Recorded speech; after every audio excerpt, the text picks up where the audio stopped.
Good afternoon, Abu Dhabi, Paris, St. Petersburg, and Beirut. Welcome to Beirut Institute Summit in Abu Dhabi, E-Policy Circle number 6. We were supposed to have our actual summit in Abu Dhabi next week on June 13 and 14. Unfortunately, COVID-19 decided otherwise. And however, we will not abort the plans. Our plans, God willing, inshallah, is that we will have the summit in Abu Dhabi on March 13 and 14 as it happened. The theme of the summit will be and has been the theme of the e-policy circles, which were created as a run-up for the actual summit. And the theme is Stability Redefined, Who Authors the Future? We are convening digitally, as I said, but this is only to keep the community of Beirut Institute Summit together and to expand it as well. Normally we focused on geopolitics, but this time we have decided to focus on something really special, which is to discuss basically where we are, to contemplate how much have we been affected in the sphere of culture, identity, education. So it is a great pleasure and an absolute pleasure of mine to have wonderful friends join us. And I will start by introducing Her Excellency Noura Al Kaabi. She is the UAE Minister of Culture and Knowledge Development. Najat Belkacem, Her Excellency, was also the first French woman to be appointed Minister of Education and Higher Education. And she was also the she was the Minister of Women's Affairs. Yeah, good for us.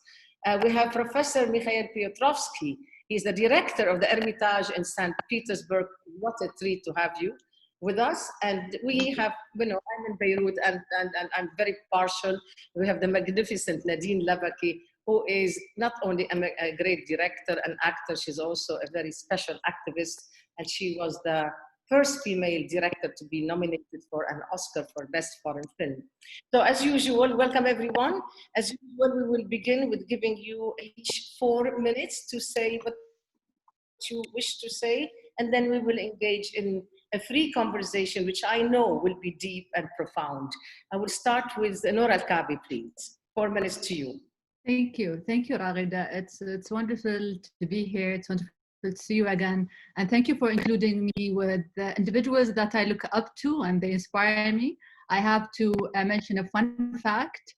My first ever trip when I was appointed as a Minister of Culture in 2017 was to St. Petersburg.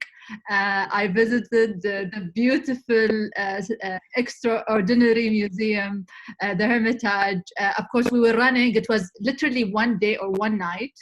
And the professor was busy, but I've been always keen to know more about the story and the history of that place. And whomever didn't visit St. Petersburg, you need to add it to your bucket list. You're missing a lot. It's if you're in the UAE, it's just 5 hours away. Raghida, the tagline made me think and contemplate this morning, and I had some thoughts with regards to the question of who authors the future. The first thing that may occur in our mind is, the youth. It might be research, science, or artificial intelligence. Those kind of jargons that represents or reflects the future. Yet I feel that the past experience is crucial. And there are many lessons in history that, even outdated research is always a future-proof. The museum is a future-proof. The film that Nadine, directs is a future-proof. Stories are an important conduit to empathy. And we live in a time where, thank you so much for adding such segments into a policy and sometimes a rigid kind of sessions. Yet we need it more than ever. I read a quote by Ibn Khaldun, the amazing famous philosopher. It was written in 1377. Throughout history, many nations have suffered a physical defeat, but that has never marked the end of a nation. But when a nation has become the victim of a psychological defeat, then that marks the end of a nation. that by itself is a future proof. Recently, we all saw that there's a surge in certain books that were written decades ago, such as the Great Influenza in 2004 by John Barry. And it talks about parallels which are relevant today. If I may add, in terms of the realm of work that we do in the UAE, and let's say at the cultural sector or the educational sector, with myself wearing the hat of working in Zayed University, I never thought that all of a sudden, by a click of a button, we'll get 7,000 students to learn remotely. So far, it has been successful since March. We've been trying our best to be flexible when it comes to the grades. We're also adapting new models, adapting how can we bundle education, how can the future will be offline, online, how can I have Professor Mikhail give a session to our students instead of, how can we be more flexible, and how can we disrupt the education process? And I think this pandemic gave us the opportunity to raise such questions and to act upon them and see how it, how life changes or education changes or culture changes. It's more about the experience. Finally, when it comes to culture, I think we're all the same. We're utilizing those digital platforms to communicate and to connect. Although I feel it's not going always to be the way that we feel it will connect us to one another. At the end of the day, we need to see one another. We need to feel the art. We need to smell or touch it. So I think our senses are deprived now when it comes to such elements. Noura Al Kaabi, you mentioned one hat, which is, of course, the educational one, and it's incredibly important and challenging. But you also, if I'm not mistaken, being the Minister of Culture, you have the museums, the fabulous energy that Abu Dhabi was given through the museums. And I have had the privilege and honor to have been to the Hermitage. But can you connect on this? Is this as big of a challenge as the Sheikh Zayed University?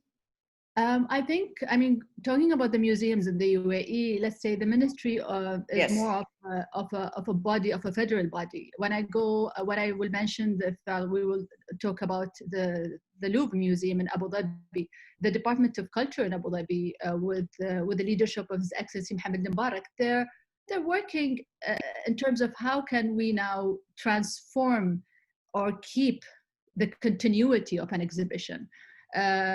Or the educational method of whatever that can be provided. Therefore, it's we're all struggling here with the closure of museums and the limitations of museums. Yet now it's looking at, okay, what are we going to do if we want to capitalize on the content we have and encourage or enrich the digital content. As you know, today we said education is all online, but is all of our kind of literature online? I don't think so. Is our art pieces with their research online? I don't think so. This is, I think, an opportunity that the Louvre Abu Dhabi are working on. They have the culture for everyone as well. There's a platform, there are talks.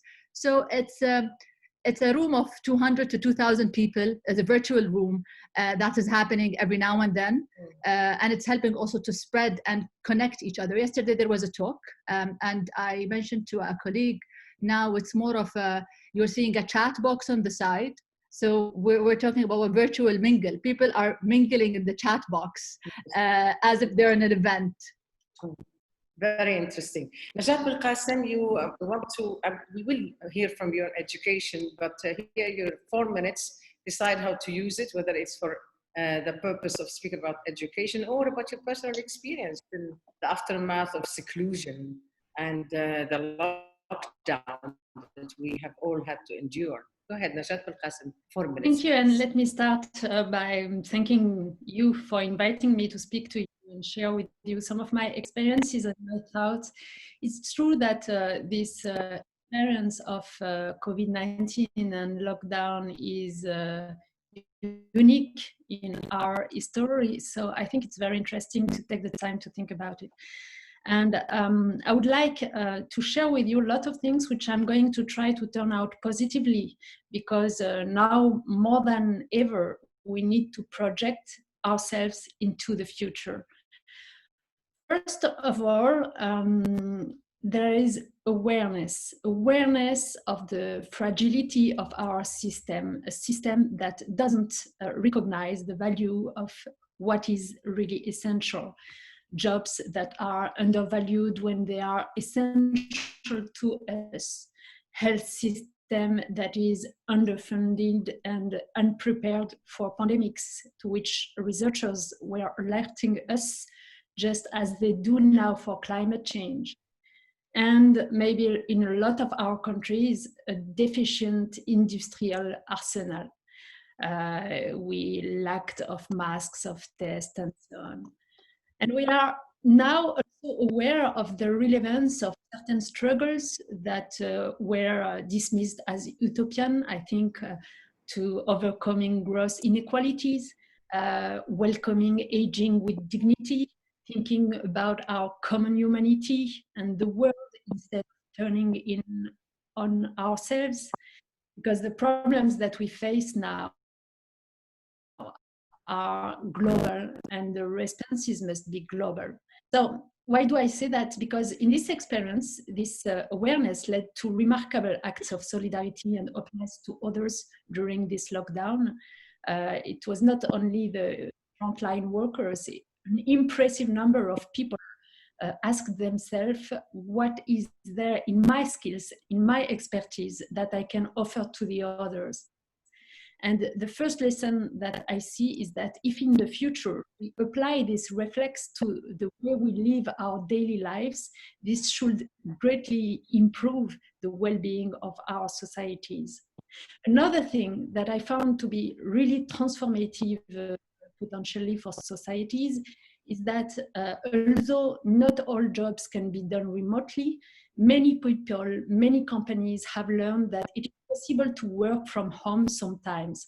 And the effect of such a change in practice, if it survives to the lockdown, it is a considerable time saving stolen from time-consuming transport and meetings that can be easily replaced by emails. This time can benefit to the private sphere, but also to the collective sphere, neighborhood, grassroots associations, and so on. And finally, the last thing that I see is that, and that is what have marked me during this lockdown, in most countries around the world, choosing to stop economic activity because of the need to save lives means that people's lives are valued above all else. This is a good news, unprecedented in history, and we must draw the necessary conclusions from it in all our major recurring debates, for example, around refugees. Is it normal to let people die in the Mediterranean Sea because it would cost us economically to assist them? No, it's not normal. So I think reclaiming the cardinal value of human life is one of the essential values that we need to rethink in a number of our policies. Amazing. We have two fantastic interventions so far, and I know it's going to continue this way.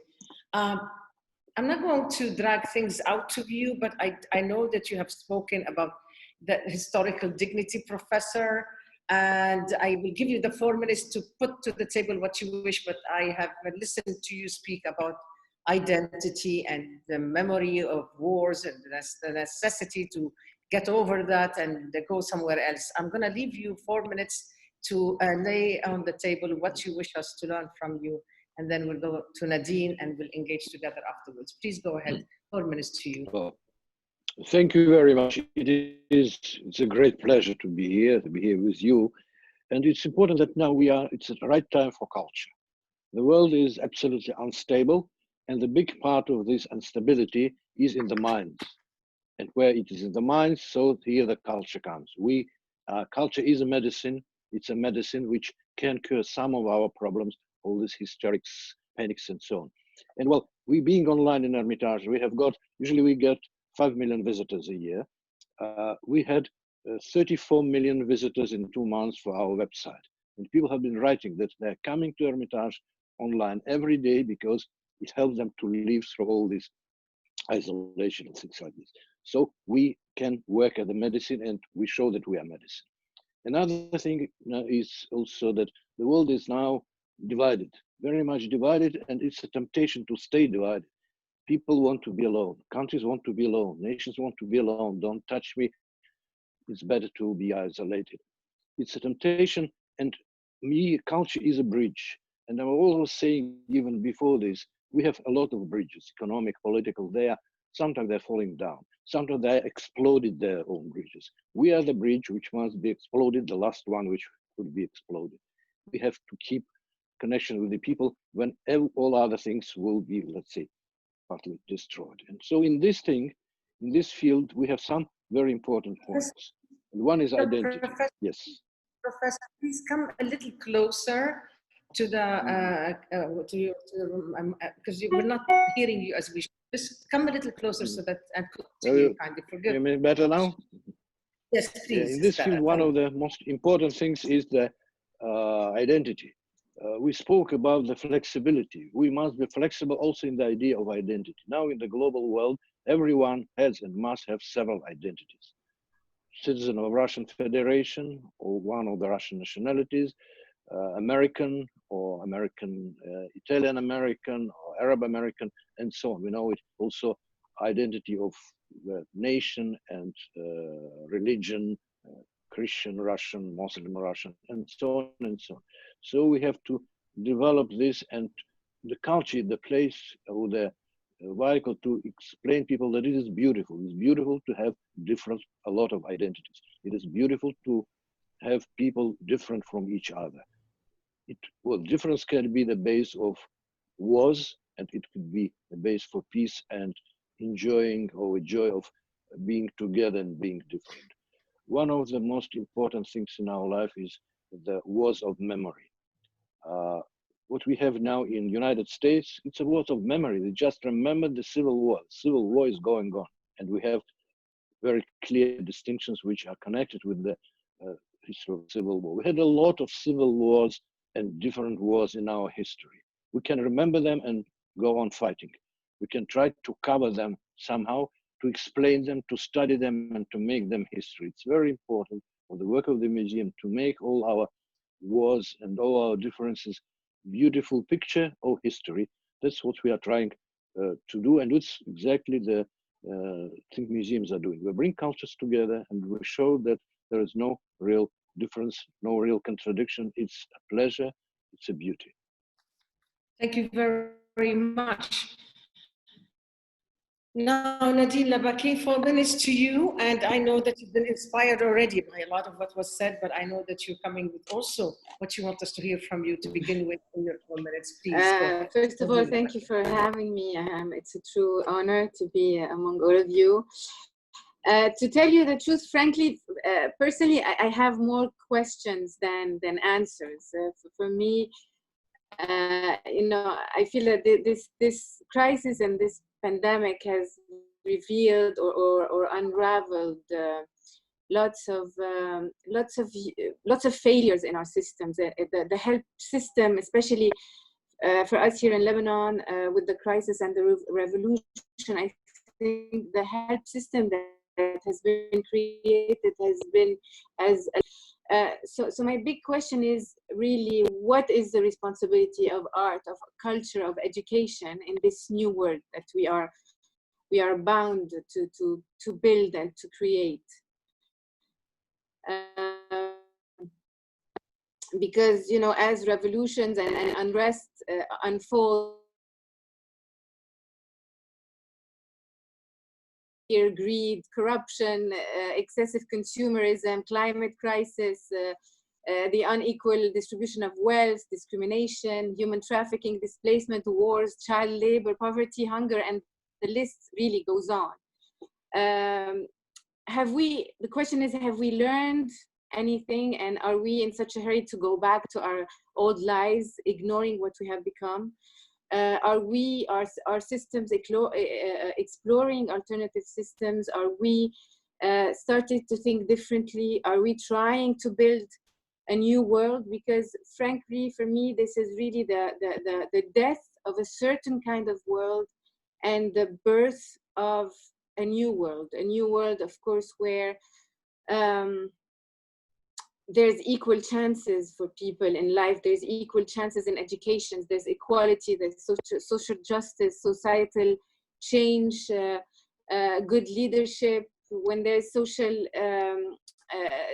justice and social equality, are we, and where really instead of having sort of rivalry between nations, how can art really inform that and turn it into a collaborative bond between nations? And how does art and culture and education really inform policy making? These are really my questions. I actually have a question for you, Nadine Labaki, and it's coming from former Minister of State of the United Kingdom for Foreign Affairs, and he's our friend.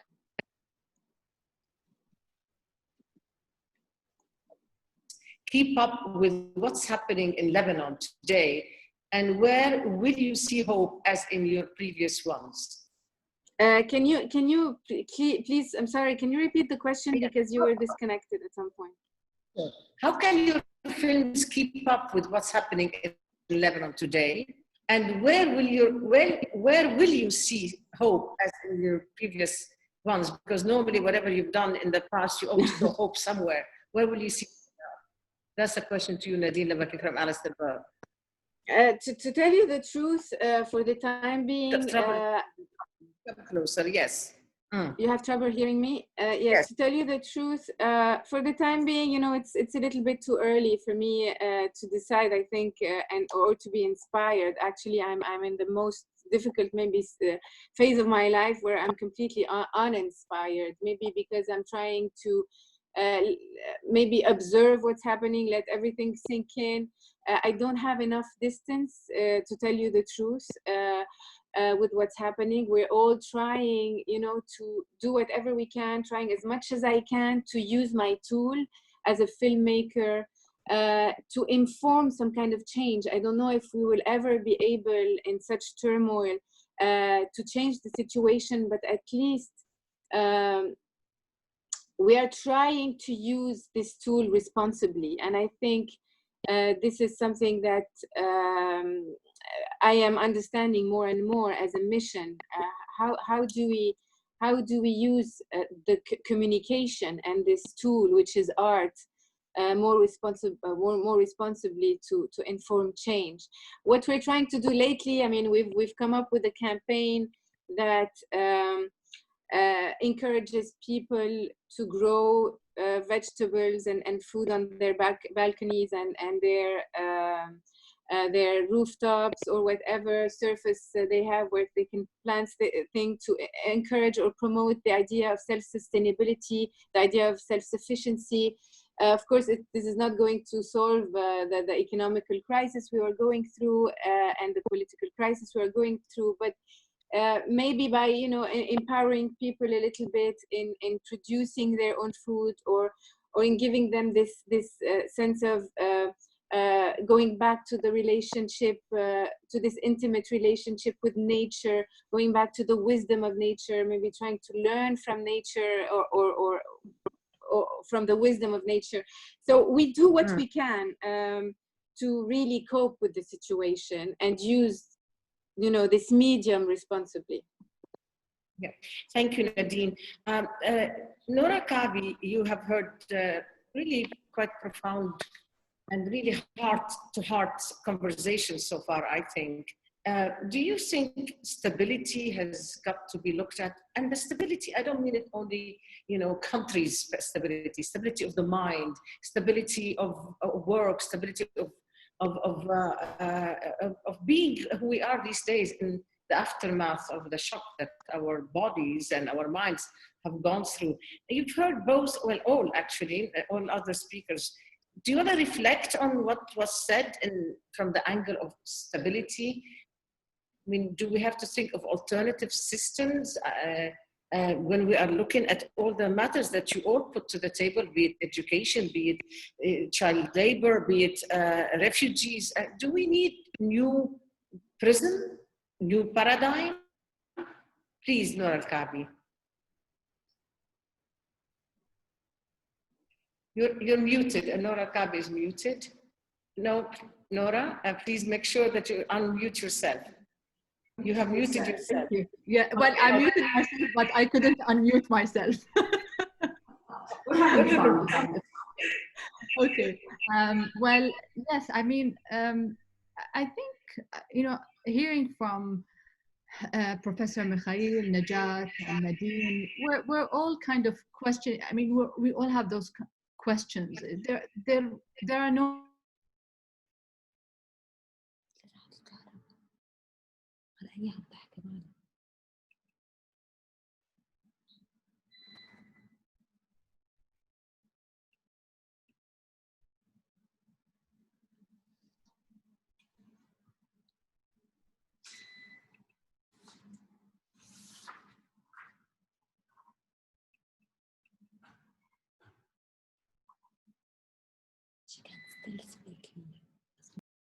our normal kind of way of, let's say, educating kids. I don't think we learned anything. If we go back to the excessive spending and certain, I don't know, superficial and not necessary stuff that we are hungry to buy or hungry to pursue, or the pace of just flying and running around and trying to meet people back to back and maybe harming the environment. I mean, we started asking ourselves questions that are pinned with value. What are our values? We need to go back to the values of environmental values, what are values in terms of coexistence, in terms of respect, in terms of not judging anyone because of their background or faith or race. I mean, and those feel it's important to educate our kids on values before religion, if religion is an important subject in school. Yeah. If I'm teaching kids, I mean, it's all in the textbook, Raghida. What will define a nation and the future of a nation? The textbook. How are they preparing their next generation of or the future of that nation, who is interconnected? Currently, we are interconnected. You said it, from Lebanon to Russia to Paris, we're all connected here. So we need to be connected with the values because they're universal values. But I mean, let me go to you, Mikhail Piotrovsky. This sounds to me, and probably to others who are listening, that this is nice, wonderful, good intention by all of you. But the world is ugly. What's happening right now, that after what has taken place, wars go on, conflicts continue. In fact, there are more conflicts within us. Anticipation and the waiting has been very costly. So how, you have spoken about, in the past, you have spoken about what you called the dialogue of cultures. And I was wondering if this is possible only through the world of culture, through people like you, all of you, or is it possible in other means, by other means, amongst other people, particularly the politicians? What do you do? Are you our savior? Because the politicians are at it, the warlords are fighting. Take it from here, Mikhail Piotrovsky. Go ahead, please. Good. We are not the savers, but culture and museums are savers, because there is a mechanism. We can't do change everything. There are certain mechanisms which help to make people peaceful and make peace between the cultures. Now I think it was yesterday, once again, big discussion about Istanbul and Hagia Sophia to make it back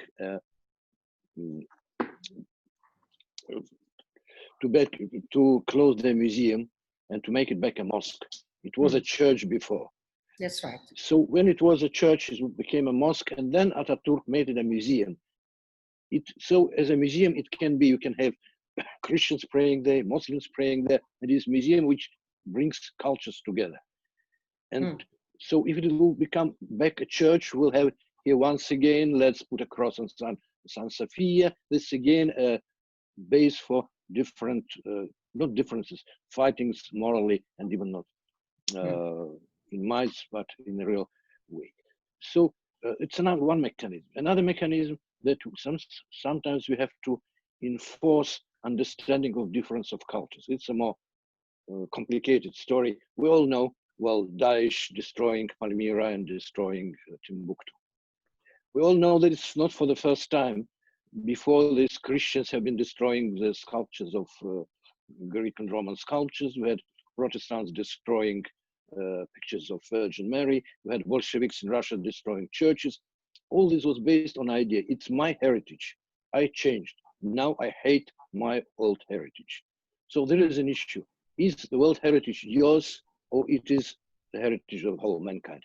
Have you a right to destroy something which belongs to you, from your family, something, if it is beautiful and good for others? Oh, you don't have this right. It's an important issue for today. I think that the world has to interfere because of Timbuktu, because of Palmyra, because of Bamiyan. But it's a question to be discussed. I think it's one of these new ethics which we have to develop and to have a, one joint point of view on this. In one sentence, who is responsible for making that happen in the first place? Is it government or is it arts? Is it people? I think it's people through the arts. I think art can educate people. Art can educate governors. Not always, but we try to do this. You know, I think yesterday was one topic discussing one of our Tsars, Nicholas I, his educator was a poet, Zhukovsky. And some of good things of the Tsar was because of this education done by the poet. Poets must try to educate people and rulers maybe through journalism, through newspapers, through television, and through internet. Through internet, which really is a tool for both sides. It could be a tool for anything. Yeah. Najat, I want to go back to you in your capacity. You have served as Minister of Education. And I want to ask you a specific question about education. What education is needed to guarantee the progress of a country? Not, what is it, what sort of education is needed in order to safeguard the continuity of countries and beyond governments? I mean, sometimes, and Nadine might relate to that very strongly, because we in Lebanon, we're having a very difficult time with our government, but we insist on our country. So I want to give you the floor first, Najat, and then I want Nadine to come in on this, if you wouldn't mind. Go ahead, Najat. No, I just would like to say that for me, obviously, there are two things that can help us change the world and face the difficult challenges that we have to face. Climate change, social inequalities, gender equality, inequalities, and so on. These two things are education and culture, because it is the two things that really can change the mentalities and the way we see the world and the things. So Noura said it, but yes, education, we need to teach more empathy to our children, more openness to the world, more ability to cooperate. But we also need to help them to find their place in the workplace. Because we know that unemployed people are a risk for society.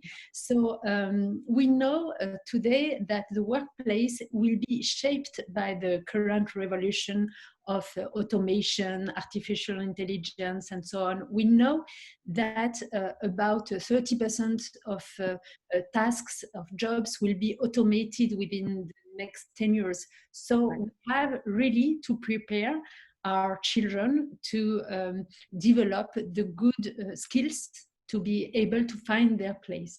That means that we have to teach them technical knowledge, strong skills, but for example, coding, but also soft skills, non-technical skills, such as the ability to work in a team. That's the first thing for me that is very important. And the second thing is that we have to understand that our current model, whereby people graduate from school or university and then advance in their careers without ever returning to the classroom, this model is no longer relevant. Changes in the workplace require that the development of skilled human capital becomes an iterative process. In other words, governments need to invest in lifelong learning because tomorrow's workers will need to acquire new skills at different points in their career. So I think there is these three things to see very quickly now in all our countries. How do we prepare our children with more empathy and openness and soft skills and technical skills? How do we help them find their place in the workplace? And how do we really have lifelong training? Yeah, Najat, this I'm sure has left Nadine thinking very strongly and sadly probably about the state of education here in Lebanon.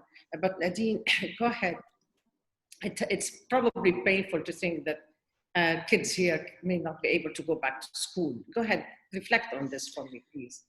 It's very painful to know that kids here in Lebanon, unfortunately, don't have the same equal right to education. They don't have the same access to education now, unfortunately, depending on your background, depending on where you come from, depending on so many different parameters. You don't have the same education. My dream is to, live in a country where everybody can have the same, exactly the same right to education, where, because unfortunately, of course, there are public schools in Lebanon, but we have to look at the fact that actually it's not really education is not really free. You have to pay for transportation, you have to pay for the books and notebooks and everything, and your costume, and so many children don't end up going to school, and many parents don't end up sending their kids to school because it costs money.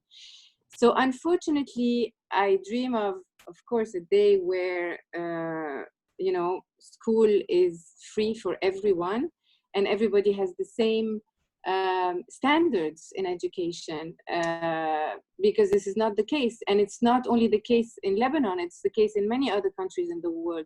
We have to get to a point where everybody has the same right to the same education, and then of course we have to, the way the curriculum is right now is not really catering to our needs. It's not really catering to our children's needs. We have to have a completely, alternative way of thinking. We have to introduce more art. We have to introduce more music, more theater maybe. We have to introduce empowerment. We have to change so many things in our systems. And I don't think it is, the way it's going right now, it's not catering to our children's needs anymore. But Nadine, just to follow up, what is the education that is needed in order to guarantee the progress of a country? In this case, your country, my country, Lebanon. What sort of education is needed in order to guarantee the progress rather than the downfall, which is probably we are about to sink? What in a sentence or two, please. It's an education where art is much more present. It's an education where we give much more importance to building a personality, to building a human being, more than building his academical level. It's more an education where of course, there's more values where you can, I mean, there's a complete way of looking at education that needs to be considered now, that needs to be rethought. You know, it's more about, I don't know, I don't have exactly the right answers right now, but definitely art should be more and more introduced. You know, art is a brain synchronizer. Art can actually ignite empathy, and we are wired for empathy. Human beings are wired for empathy. We just have to find ways to just develop it more, to introduce it more, to make it more accessible to children, to listen more to our children's talents, maybe to cater more to our children's needs and talents. I mean, it's a completely alternative way of looking at education. I think that needs to be rethought. I don't have, you know, I haven't thought of the whole, you know, all the answers to that, but I think art is one of the very, very important things that we need to, that need to be more introduced in our curriculums. I want to go back with Noura Al Kaabi to what Mikhail said earlier about identity. I want to talk about the issue of identity and you know, versus.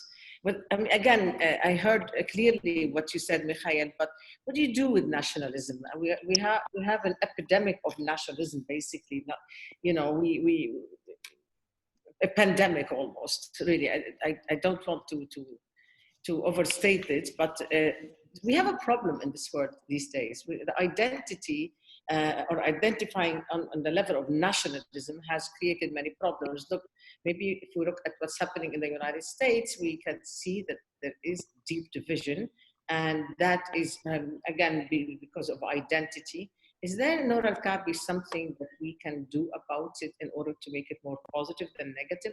What can you reflect on this issue? Because I mean, I like that our conversation is focused on education and the arts, but we live in this real world. I keep trying to drag you back to it, unfortunately, to the ugliness of it, but it is a fact. We are living in a very difficult time because, and one of the contributors to that is the issue of identity. Noura Al Kaabi, do you want to reflect on that? Yeah, sure. I mean, going back to Nadine's point with regards to arts and empathy, I totally agree. I believe empathy is the engine of change. And the moment empathy is the base of what we do in schools and in government and whatever we're doing in this universe, I think empathy is the key for us to understand one another. And that takes us to the point of nationalism and racism and what we're seeing across, not just in the US. I mean, let's not kid ourselves. Racism is everywhere. And surprisingly and unfortunately, with what happened in the US, I saw that there are many great stories coming out from this part of the world. How can we ourselves learn from others? How can we not start smearing or saying, oh, wow, that works for the land of whatever it is? I mean, let's all go back to where we are right now. We're all confined into our homes because we're all equal when it comes to confronting a scare, which is the crisis of COVID-19. So there is no difference if I'm whatever race I am, if I come from a wealthy background or a poor background, we have this kind of a feeling that is a base that is connecting us. And when it comes to the equality point, what also Nadine mentioned when it comes to education, the pandemic is amplifying how systems work in each country when it comes to access of education, of arts and culture. Now, when we go to your point of nationalism and how can we work on fixing our own problems, we always need to start with ourselves, and we always need to ask ourselves questions. How can I get children, or how can I get, a population that is enjoying coexistence is respecting one another, it all falls back in terms of what are the values that are stemming from the leadership. Whatever political system you have, I think any political system has to have a manifesto that respects those values. I mean, going back to my story, I studied in a private school. My mother got me out of the private school to a government school. She said, your Arabic has to be better than your English. And of course, the Arabic language is a total different kind of also subject if we're going to talk about education. So I continued my elementary school studies in a public school. And the best part was all of my classmates were from either Egypt or Syria or Lebanon. I had few classmates from the UAE because we were in a neighborhood that has more of different nationalities than the other neighborhoods. And I was in that school because my mother was the principal. Of course, it wasn't a good experience having you being the daughter of the principal. Yet in high school, my dialect wasn't Emirati. So I was kind of bullied in high school because they thought that they were asking me why am I choosing certain words. Yeah. Yet they were my friends. I mean, it was a kind of a friendly bully. It wasn't. It didn't. It's not yet. It's not something that is long lasting yet. I feel going back to work. We work with different nationalities. I had bosses from different nationalities. Raghida, this is the norm in my country. This is the norm in the UAE. I mean, last year we announced the Abrahamic Family House. So now as an Emirati, I know there will be a synagogue, a church, and a mosque in the same block. There will be encouragement of let's do more, and there will be resistance. Not everyone is the same. Yet how can you always push for a better change? Because at the end, what will prevail is the unity and humanity that is above everything. And I think going back, it's the school, it's the system, it's the leadership, it's the policies in a country. It's how are we also treating one another. I mean, currently, sorry, the last thing that I want to point out is we were looking at the statistics of the volunteers here in the UAE, and I was surprised to see more than 130 nationalities, different nationalities are volunteers in the UAE. I mean, that by itself makes us feel lucky that we have such individuals living with us and considering UAE as home. Absolutely. Now, I have a very interesting question to all of you. And what's interesting is that I'm going to ask this question first to the professor. So the question is from Liane Hussein, and she is from Palestine. And she is saying the following. She's saying, how can we make Arabic sexy again? How can we make Arabic sexy again? Is it through re-education? I want you all to answer that in 1 minute each, please, because then we're running out of time and I have another question. But I am going to start with Professor Piotrovsky, because for those who don't know, he is a very renowned and master of Arabic. He's an Orientalist and he speaks beautiful Arabic. All right, Mikhail Piotrovsky, how can we make Arabic? I think Arabic is sexy. I am Dean of Oriental Faculty. I have a lot of people who are studying Arabic because it's a sexy, it's a fantastic language, and it's a fantastic subject. And it's very important that everybody knows this and understand this, and people do feel once the same thing.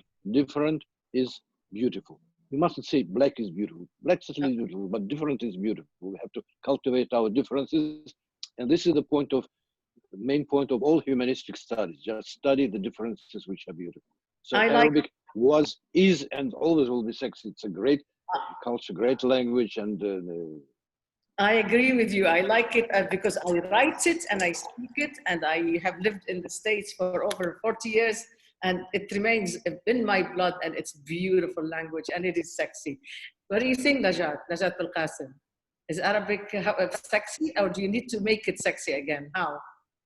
I don't think you need to make it sexy again, but what I think is that the best way to make people discover it is music. I agree. Yes, I agree. Please create music with Arabic language. Yeah. Beautiful. Nadine Labaki, you are also, you work with Arabic, you work with the language. Yeah. Give us your take. I think it's by changing our archaic way of teaching it. That's the biggest problem, is the way that we are teaching this language is truly archaic. And you know, teaching is a mission. Teaching is a gift.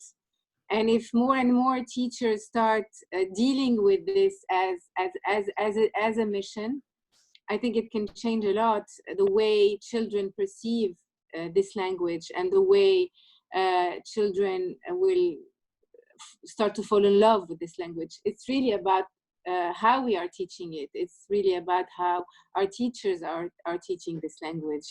Noura Al Kaabi, is Arabic, does Arabic need to be sexed up or not? Yeah, there has to be a huge facelift in the way we teach Arabic. I was having a discussion with a professor in Arabic languages at Zaid University, and she was questioning, why do we teach kids in first grade the word istayqadha? And you know, it's a very difficult word. You can use qama or more of a delicate word. So this goes back to the way we teach Arabic. Let me just highlight one point. We need to also take steps of how can we disrupt that way. How can we, so therefore in the Ministry of Culture, we've been working on a survey that looks into feedback from students, from individuals who are even you know, graduates, about the way Arabic is taught, the way Arabic is used in media, the way we see Arabic, that is, it's a preferred language. They like the language, but we all agree that the teaching tool or the way of teaching Arabic needs to be adaptive in a new model. Going back to also to the point of songs, I think having content creators like Nadine, having content creators who understand kids' content. Kids' content is not the easiest content. It's the most difficult content. It requires science, psychology, understanding the colors, the music. So it's a total kind of a different science built into it to start educating our kids when it comes to this language that should be a simple, beautiful language rather than heavy and they will end up watching YouTube and Sesame Street and Peppa Pig instead of our content. So now I have to I'm going to ask a question to all four of you, and I'm going to go in the reverse order how I started. And you have less than a minute each, please, not more, less than a minute each. And my question is, what's your next? What's your state of mind now? Is it a sigh or is it a scream? I'll start with you, Nadine Labaki. It's a huge scream. It's a scream that I hope will resonate very, very loudly. Yeah, I mean, the state is really anger. The state is anger with what's happening, anger with what's happening in the world, with what's happening in Lebanon, more specifically, with what the government is doing, with what the government is actually not doing, with the corruption, with the laziness. I mean, it's unfortunately the state of mind now is anger. Mikhail Piotrovsky, what is your state of mind? A sigh or a scream? No, I think it's a scream, but a scream of orders for everybody. Let's do this, let's do that, let's do that. Now we know a lot of things which we should do in Russia, in museums, in the world. So let's scream on others, let's do this. Thank you. Najat Belkacem, what's your next? Is it a sigh or a scream? Well, I try to be hopeful, you know, because, you know, you told us, let us not be naive, and you're right. But I really think that this experience that we just had of the lockdown and the COVID-19 crisis is so important, because it changed a lot of views of a lot of people. For the first time in their life, they were, they had the same constraints that so many people in the world, such as refugees who cannot go where they want to go. So when you are locked down, you are constrained.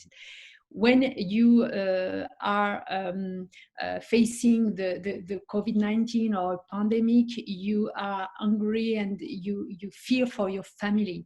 And all these experiences, you can do them even if you are rich or you are poor. And for me, it changes a lot of minds.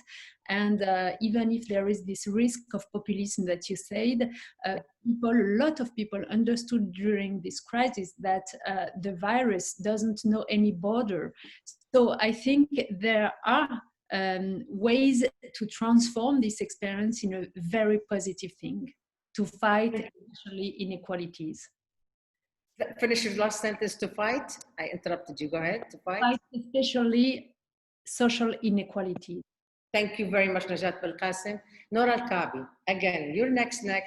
And how are you feeling? A sigh or a scream? I think none. I'm in a still processing mode. I think it's this is how I feel. This is the way we carry out our work every day. Our day. It's continue to process. And I think it's we do have such moments of feeling powerless, and we're all powerless, yet with small steps but big ones, I believe we can all have an impact. And then at the end, what did we learn, but what did we make sure that we are working towards? How are we implementing the change that we want to see?